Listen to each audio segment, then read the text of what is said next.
Gahanna City Council for April 19th, 2021, and ask for the invocation and pledge of allegiance by Mrs. McGregor. Okay, thank you. Father God, we thank you for the lovely spring weather this past week. We ask for your wisdom for the decisions we've made for the city. And as we make the decisions for the city, bless and keep the men and women of our police and military forces. Amen. We pledge allegiance to the flag of the United States of America and to the republic that stands one nation under God, indivisible, with liberty and justice for all. Thank you, Ms. McGregor. Roll call, please. Gahanna City Council for April 19th, 2021. Yes. Here. Bowers. Here. Lyric. Here. Leesburg. Here. McGregor. Here. Brennan. Here. And Schnetzer. Yes.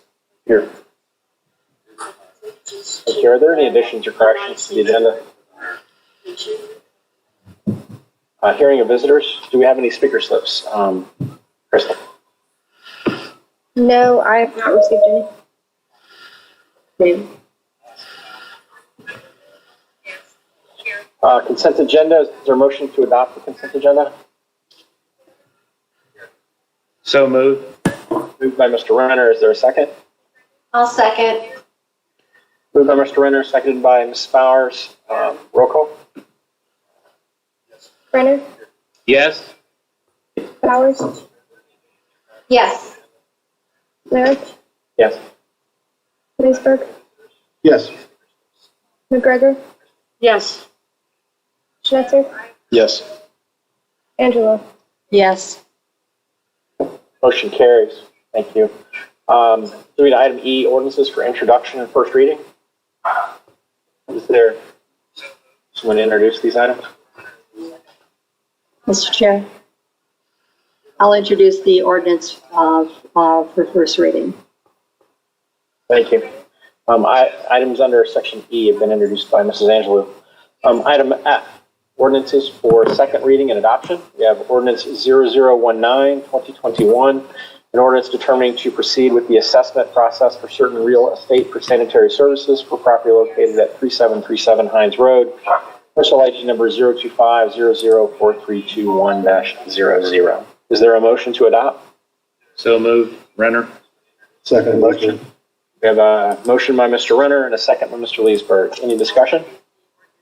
Roll call? Brennan.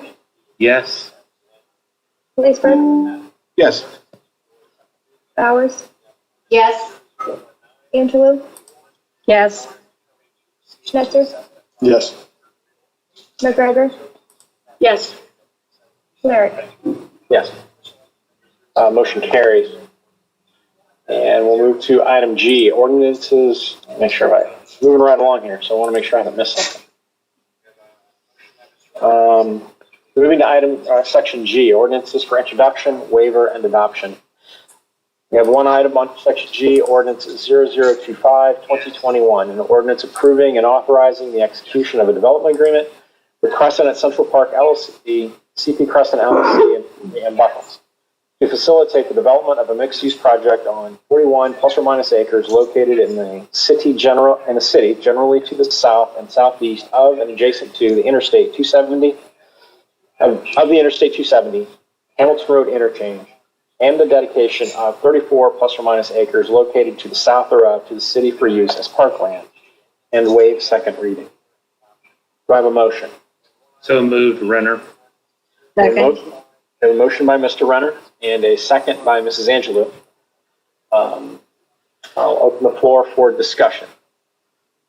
You would raise your hand on the display if you wish to.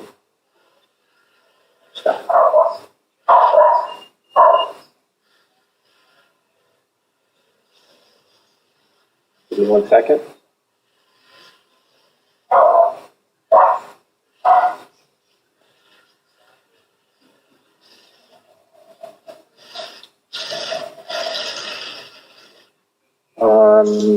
Just real quick, making a note, I saw Mr. Leesburg.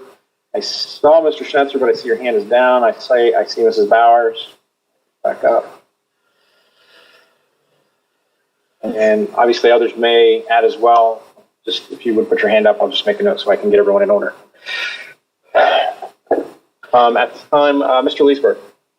Yeah, just wanted to say that I'm happy that this has come back to council after the applicant had unfortunately thought about pulling it. I'll be supporting it tonight. So, that's it. Thank you. Mr. Schnetzer. You had your hand down again. Shall we go to Ms. Bowers? Ms. Bowers, do you want to go ahead? Yes, sure, thank you. I wanted to make sure that we've talked about this quite a bit, but I wanted to make sure that at least my position was clear on the record and my thoughts were clear to help us as we go forward. First, thank you to those of you who have worked on the developers agreement, Ms. Six and Mayor Jadwin. I know you guys have put in a lot of hours on this, and thank you for that. I also want to specifically thank Casto and Mr. Canini for making certain adjustments, particularly early on, about the acreage that was going to be consumed by this project, and considering the aesthetic that we would experience when this project comes to be built, if it ultimately is constructed. I'll be clear. I think, my vote on this tonight is going to be yes. I'm listening to the professionals on our staff, specifically Ms. Six, who has been telling us that this is a catalyst for development on this parcel. As a member of the land use plan, I know how critical it is to develop the Buckles Tract in an economically responsible way. But we're also listening to the professionals from various industries that are telling us about the housing shortage, which is why it's critical that we listen to what they're saying by making sure that we're addressing that the severe housing shortage with new construction at all price points, because that will help alleviate the concern of the housing shortage when paired with other initiatives and policies. I do want to be clear, however, that I support my colleagues in concerns that have been raised throughout this process with the agreement and with the development of this turning into a residential project.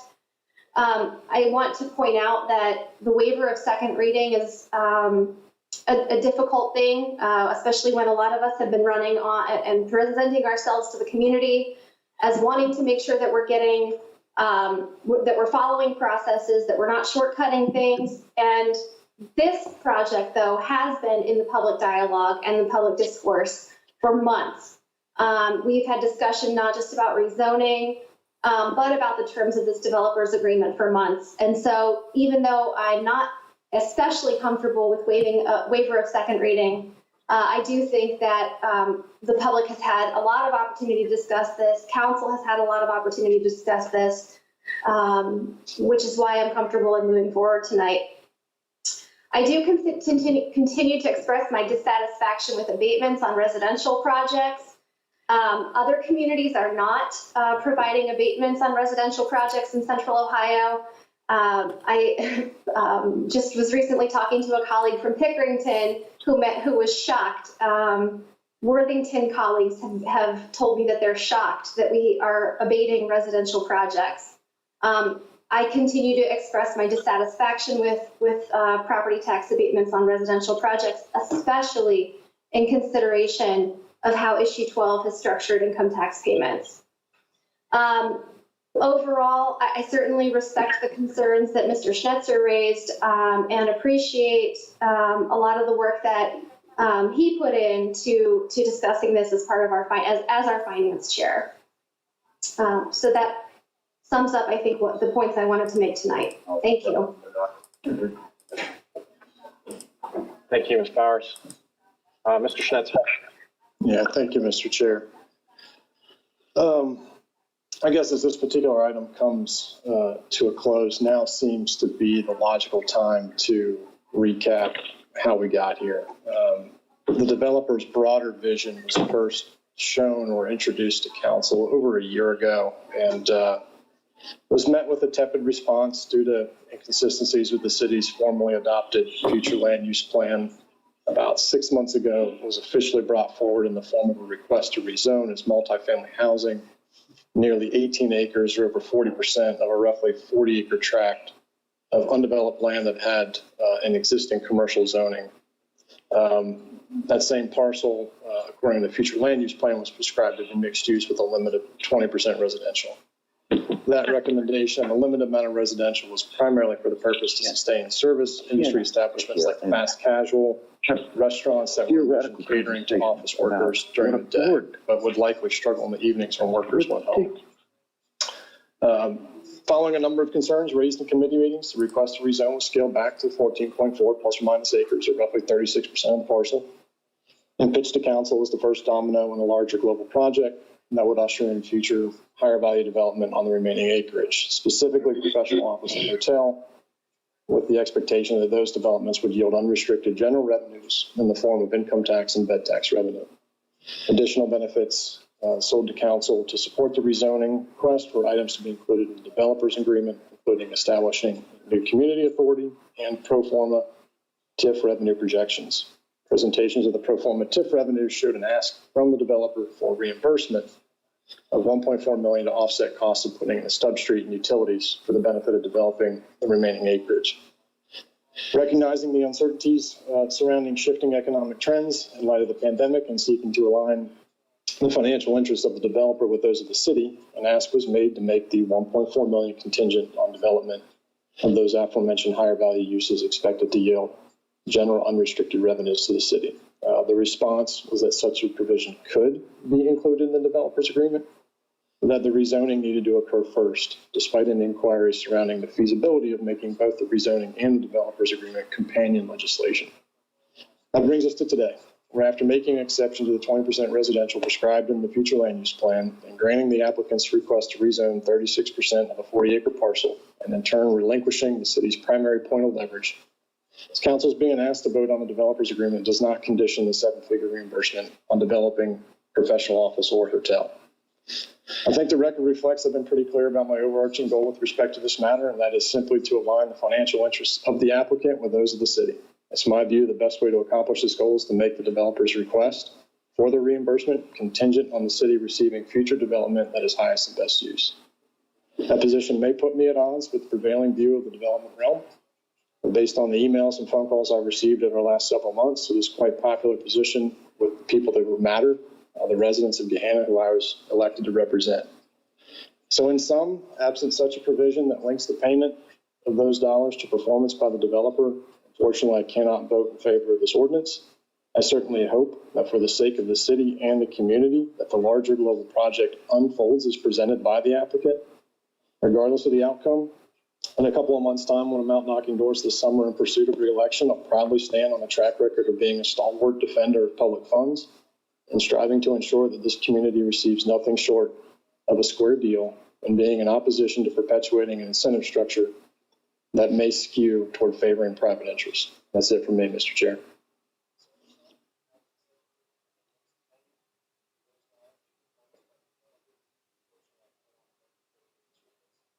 You're muted.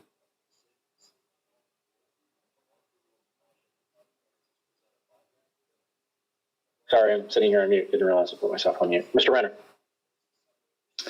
All right, thank you. I'm not going to be long. I just really basically, there's two things I really wanted to say.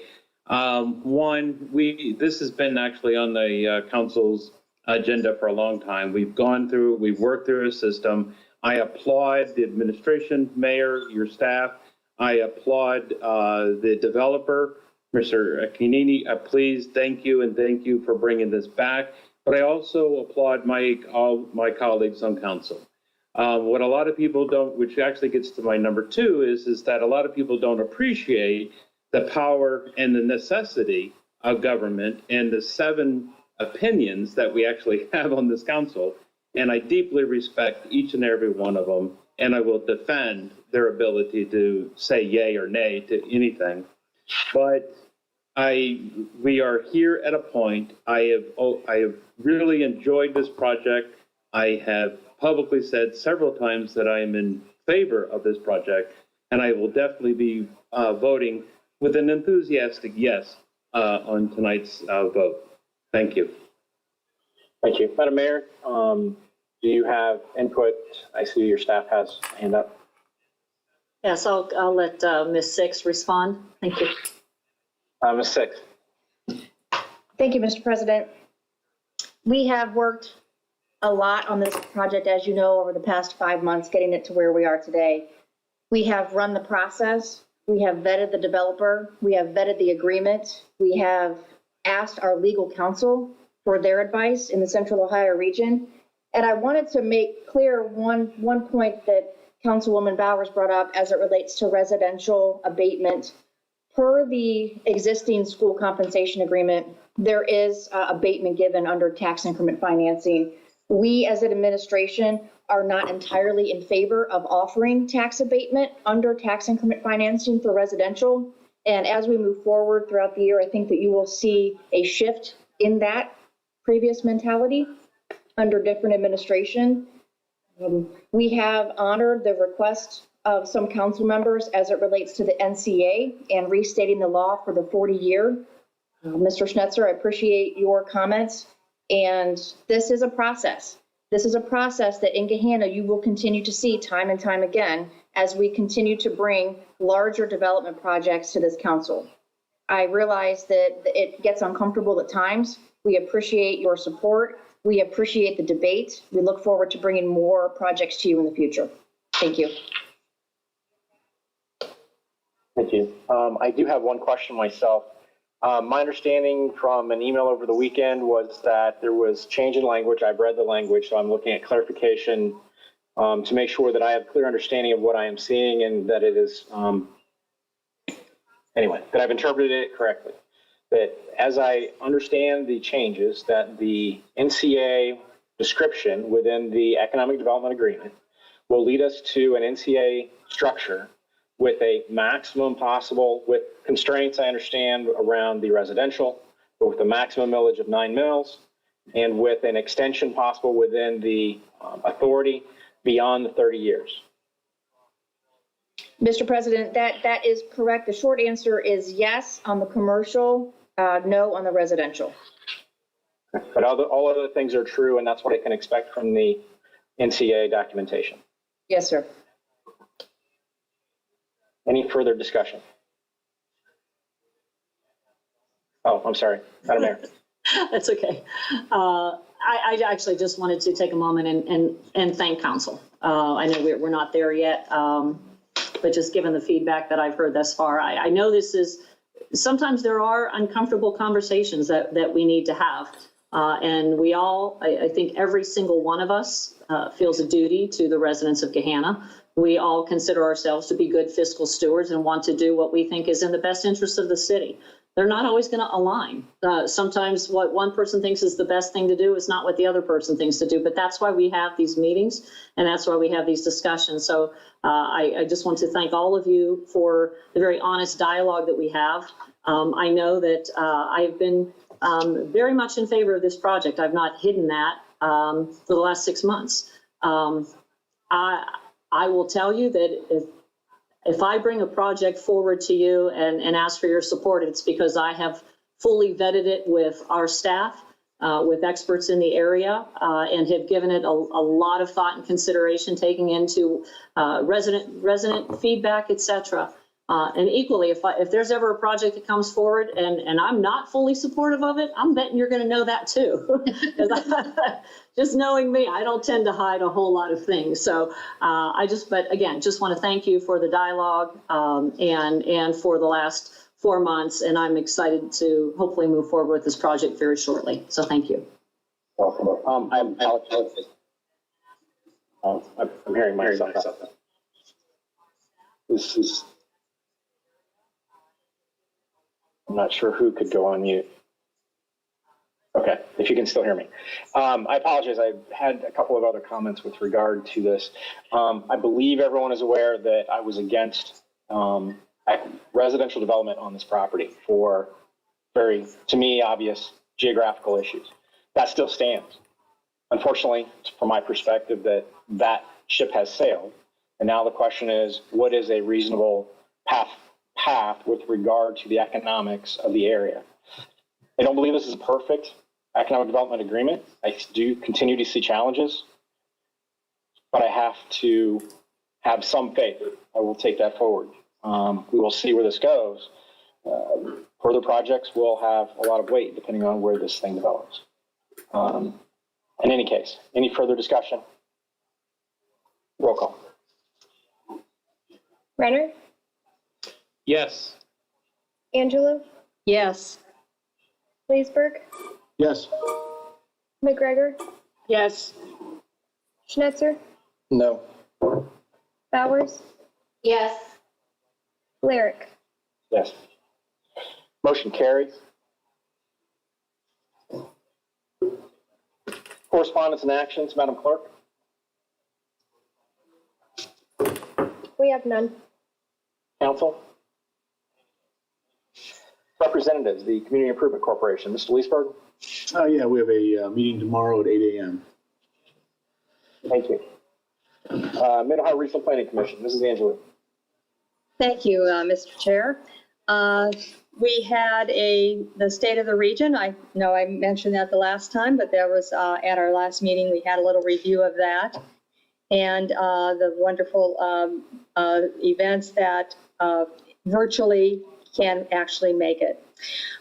Sometimes you think that won't work, but this does. The events, we had, as part of the event, we announced a new partnership with the Easton Community Foundation, and I made sure that they knew that we are living right next door to that Easton area, and the OSU Knowlton School to provide matching support for 4 planning student fellows this summer.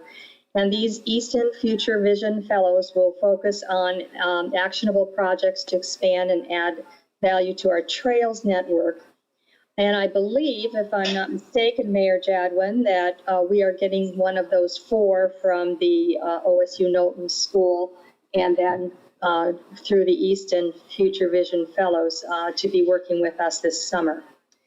So that's a good thing for us, and the trails that we are working to get everything done so that we have all of our trails together.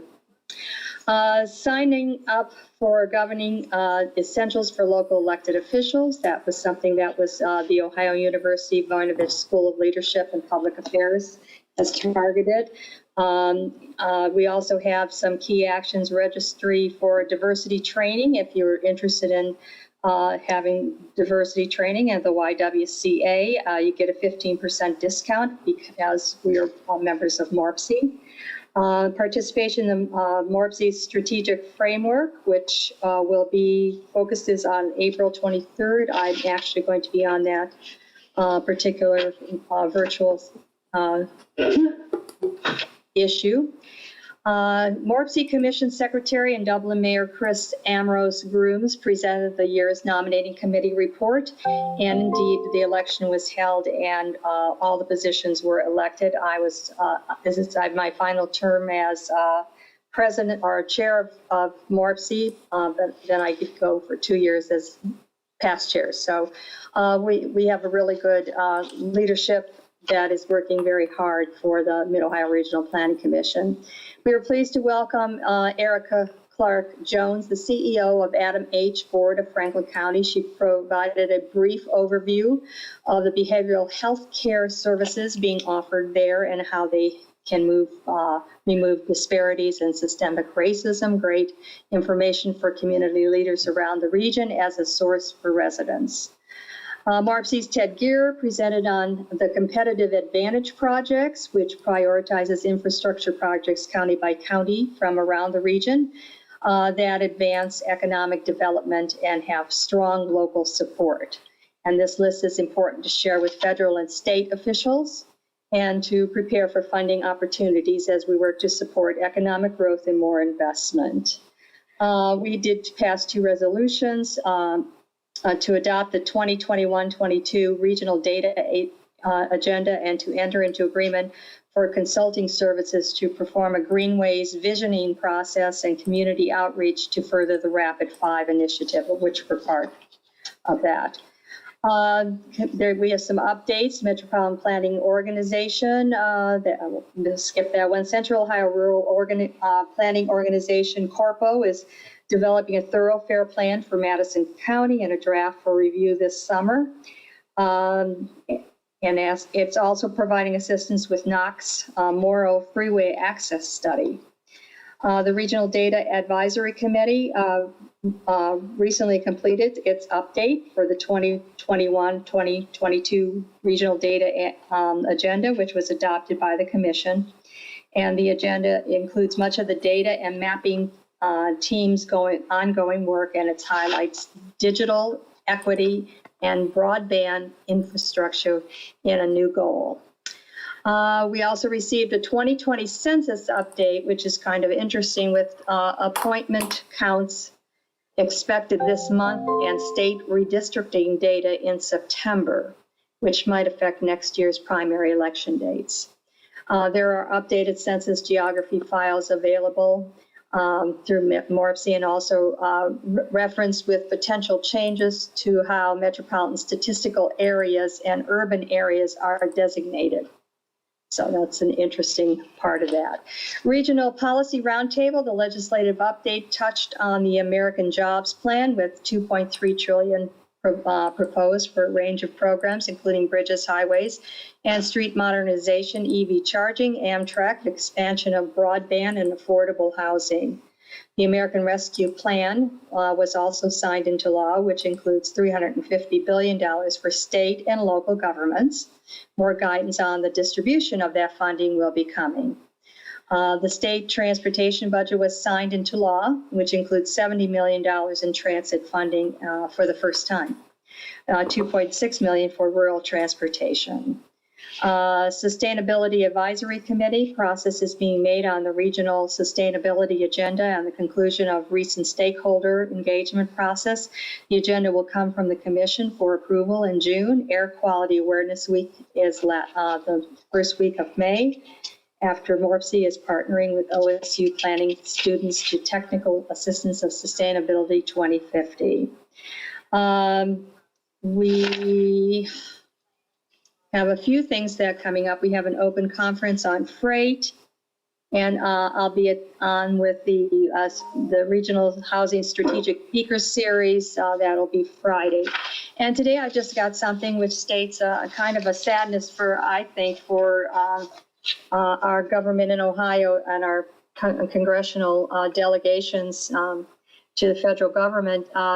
Steve Stivers is stepping down from his role as a congressman. He was, I think he was elected in 2011. He is going to become the lead of the Ohio Chamber of Commerce. So he's leading, and he's effective May 16th. He will no longer be one of our representatives, but will be the Chamber's president and CEO. And another thing is that we have a gubernatorial run here. Dayton Mayor Nan Whaley has announced on Monday she will run for governor in 2022. So with that, that's all I have. I hate to see Mr. Stivers leave because he's a really, really, really good congressman. Hopefully he can do as well for our chamber as he has for. I hope so. Oh, I'm sure he will. Thank you, Ms. Angelou. Convention and Visitors Bureau, Mr. Leesburg. Yeah, thank you. The Spring Herbal Cocktail Trail is underway. They've got one new addition. Crafted Culture Brewing Company has something on the menu for the event. Full page ads were placed in Women's Day magazine and Good Housekeeping, again promoting the Girlfriends Getaway idea. You'll recall there were several, the guys getaway, the girlfriends getaway. So this one was actually in the two very popular magazines. Also, a reminder, Herb Day is May 1st from 9 a.m. to 2 p.m. at Veterans Memorial. Plant bundles can be pre-ordered at ohioherbcenter.org. And then Urban Restaurant Week will take place May 2nd to the 8th. There will be 13 locations, including urban fused entrees, drinks, and desserts that week. List can be found at visitgahanna.com and on Visit Gahanna's Facebook page. Thank you very much. Thank you. School Board, Mr. Schnetzer. Nothing this evening, Mr. Chair. Thank you. Official reports, Madam Mayor. Sure, thank you very much. As all of you, I'm sure know, Franklin County has been elevated to purple or level 4 status as of last week. There are no operating protocols or restrictions that have been related to that elevation in levels. We will continue to operate as we have been. Again, City Hall is open with limited access to the public. We do have protocols for anyone coming into the building. We also have updated our COVID page on Gahanna.gov. There's a red bar that appears at the top of the homepage. And if you click on that, there's updated information on vaccinations, a link to jobs that are available within the city, as well as protocols for various city facilities, et cetera. So the latest information is, again, on the website, red bar at the top. It'll show up as a Responsible Restart Ohio header under that, and then there's subheaders underneath that. Just click on one of those. One thing I want to let all of you know about, we over the weekend became aware of some repair work that's needed to be done along Granville Street, 3 intersections along Granville Street, specifically at Mill and Granville, Lincoln Circle in Granville, and Flint Ridge in Granville. In looking at the repairs, we decided that it really does not help us at all to wait to get those done. If we wait, they'll end up becoming a larger problem for us down the road. So we're going to initiate those repairs right away. There will be temporary traffic signals that will be installed over the next 2 weeks. Might be some intermittent flaggers directing traffic. Traffic patterns will remain the same. However, the work is expected to last for a few months. So we'll be getting word out to all of our residents about that in anticipation, just so they're not caught off unawares. And we ask everybody to be patient as we work through those repairs for the betterment of all of our drivers and safety of all of our drivers. Just a reminder, we are still looking for feedback on the ADA transition plan. The presentation that was live on April 7th is still available. It's posted up on the city's YouTube channel. The plan itself can be downloaded at Gahanna.gov. And we are still looking for feedback that can be submitted to ada@gahanna.gov. John Moorhead, our city engineer and ADA coordinator, is reviewing all of the comments that are coming in, and we're logging those and incorporating those into what we hope will be the final plan that we then present to all of you for, I'm sure it will be a lengthy discussion as we prepare to move the city toward a long-term plan for accessibility for individuals with disabilities. Wanted to let you know we have a desperate need for Parks and Recreation seasonal employees, specifically lifeguards and camp counselors. Right now, we're not even at half of what we need for some of those positions.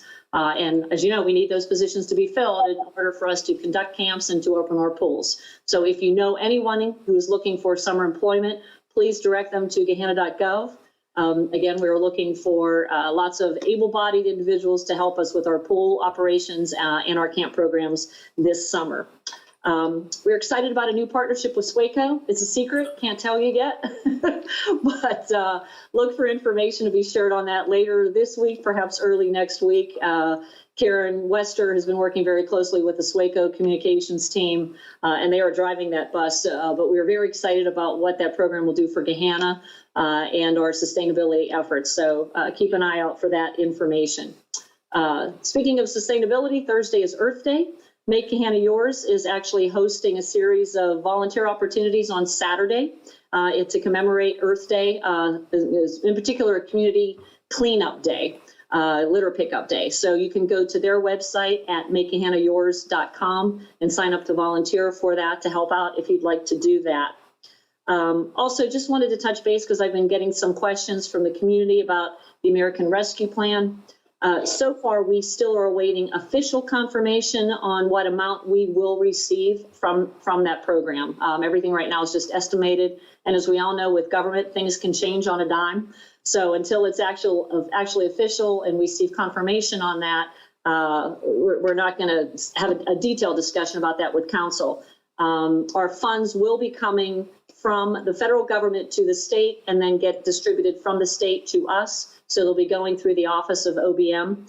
We received a guidance from OBM last week that said they're still waiting guidance from the U.S. Treasury's office as to how those funds can be used. So we are working internally just to come up with what we think is a preliminary plan for what that will be. I know Councilman Schnetzer and I have had some conversations as finance chair, as well as around what potentially that might look like. But certainly anything that we do will engage council and as we move forward in a collaborative way. Once we find out, A, how much we're going to get for sure, and then B, how those funds get used to the benefit of our community.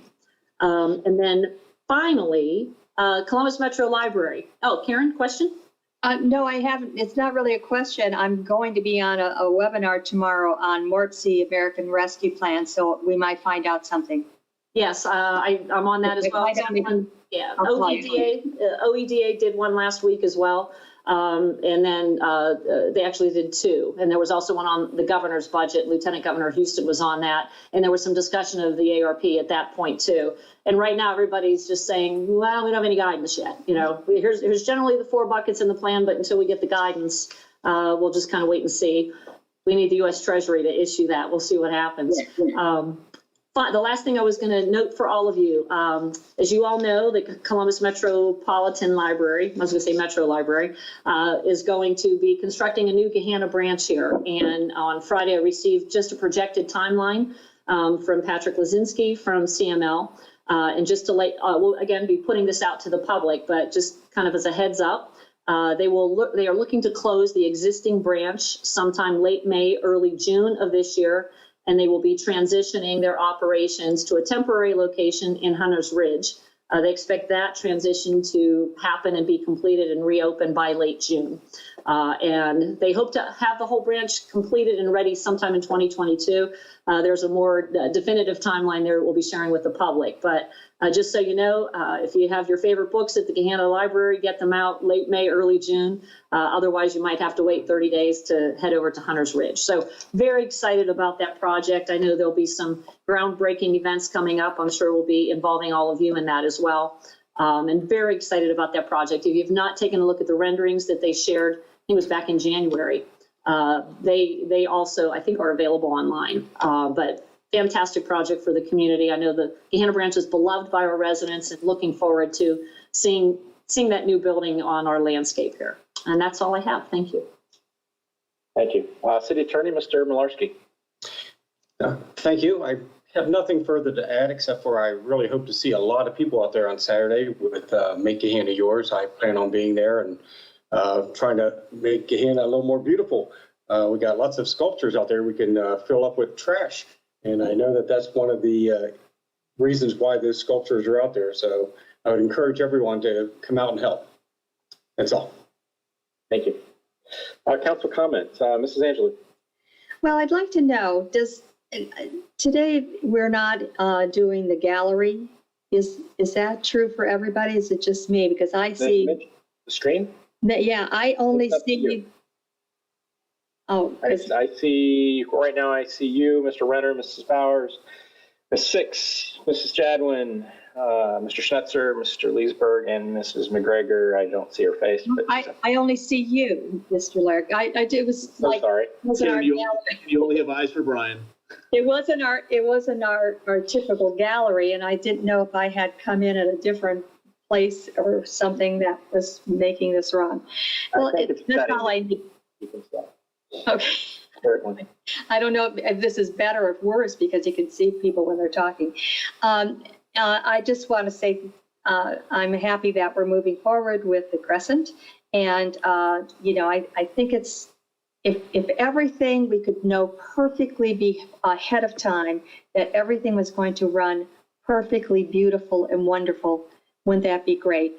But there's no such thing as a knowledge up front that everything could go perfectly great. So this is a time when you have to trust your gut, and that something's going to move forward. And I'm really excited about it, and I can't wait to see all of the wonderful, beautiful apartments there for people to be able to live there and then work at the areas in there. So it's a terrific thing for our community. And I thank all of the people at City Hall that have done such a wonderful job of getting this done. And that's all I have. Thank you. Thank you. Ms. Powers? Thank you. A couple things I wanted to welcome Nathan Strum to Gahanna. Granville Township Trustee Bryn Bird has spoken highly of his skill set, so I wish him the best of success and longevity in Gahanna. I also hope that that Ms. Six doesn't disappear, and hopefully she continues to work with us and help move some projects forward. I'm glad to hear that there is some interest in reassessing abatements from the administration, and I'm looking forward to seeing that come through with council as well. A couple of public health related issues.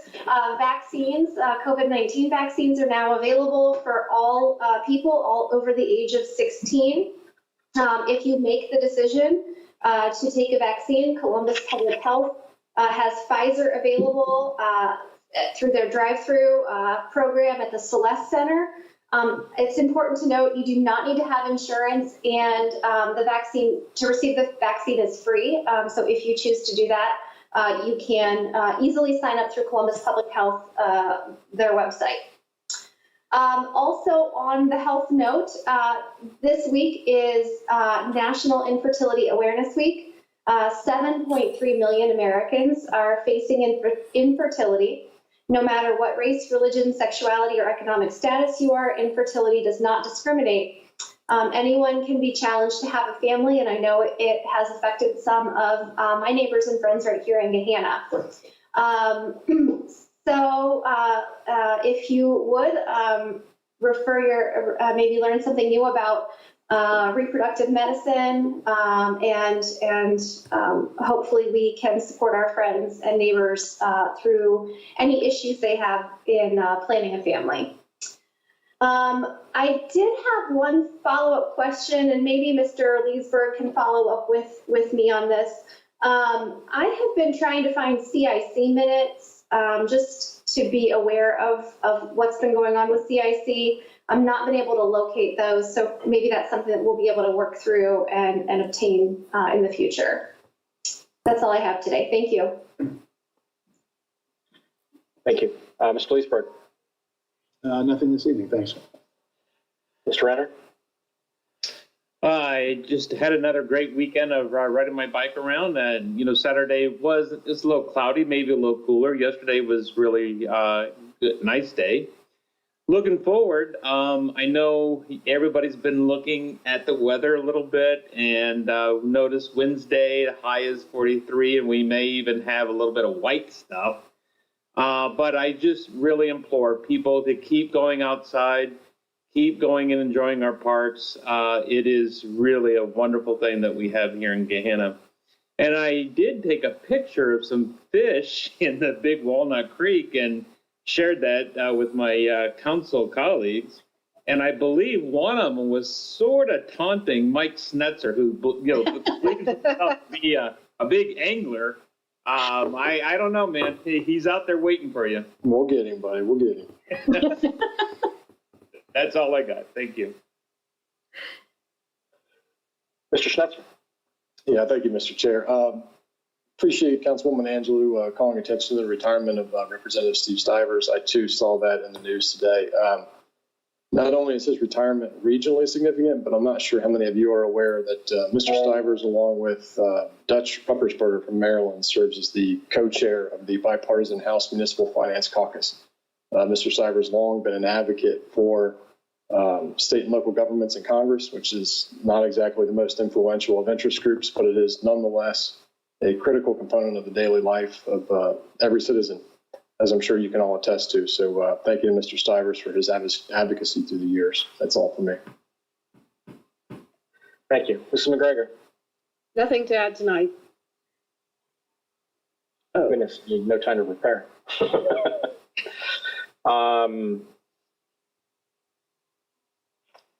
I thought I had something, and I started to make a note, and I got sidetracked by something else.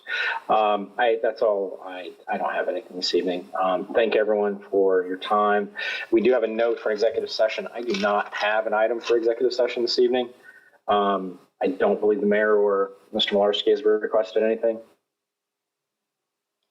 And so I would ask to adjourn by unanimous consent. So moved. Thank you.